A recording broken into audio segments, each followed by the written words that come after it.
Long ago, in the legendary lands of Ulster, a boy was destined for greatness. His name was Sétanta, and his deeds would make him one of Ireland's greatest warriors.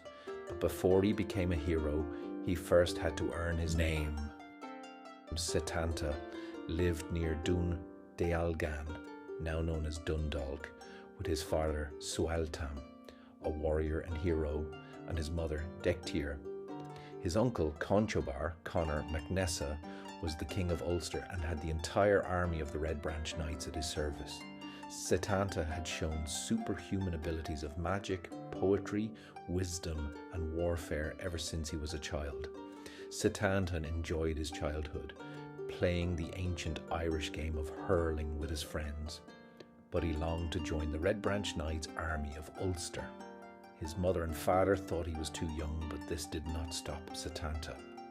One night, while his mother and father slept, Sétanta left home on his own and set off for King Conor of Ulster's castle, taking his trusty hurl and ball with him.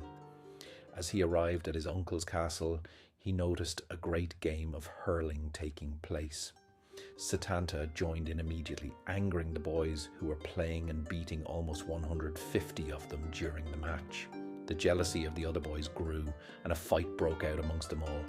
King Conor heard the noise and came to put a stop to it. It was then that he saw Sétanta. He had ventured to the castle alone and had bravely joined the game of hurling, beating all the other boys.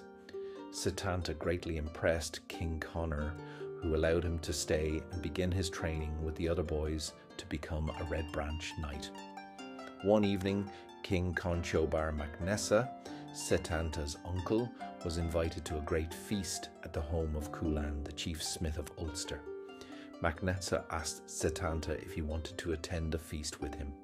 Sétanta accepted the invitation, but informed MacNessa that he would follow them after he had finished a game of hurling.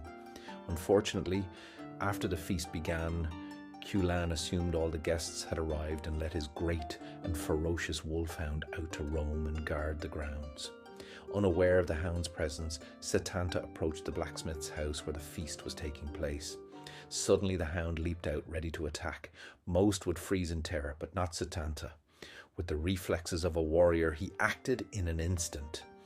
He tossed his slitter up in the air and swung. The slitter flew and screamed through the air with the speed of it. The hound snarled, mouth open, teeth gleaming white, and the slitter flew into its open mouth, lodged in its throat, killing it instantly. His uncle came rushing out with the other warriors from the feast. Sétanta could hear the fear in his uncle's voice and the anger in Culann's. Culann felt devastated at the loss of his beloved wolfhound. Feeling guilty for killing the ferocious dog, Sétanta offered to rear him a replacement. Until the replacement guard dog was ready, Sétanta would guard Culann's grounds himself, and this is how the name Cú Chulainn was born. A hush fell over the warriors.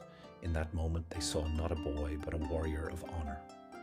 Culann said, "Then from this day forth you will be known not as Sétanta, but as Cú Chulainn, the Hound of Culann."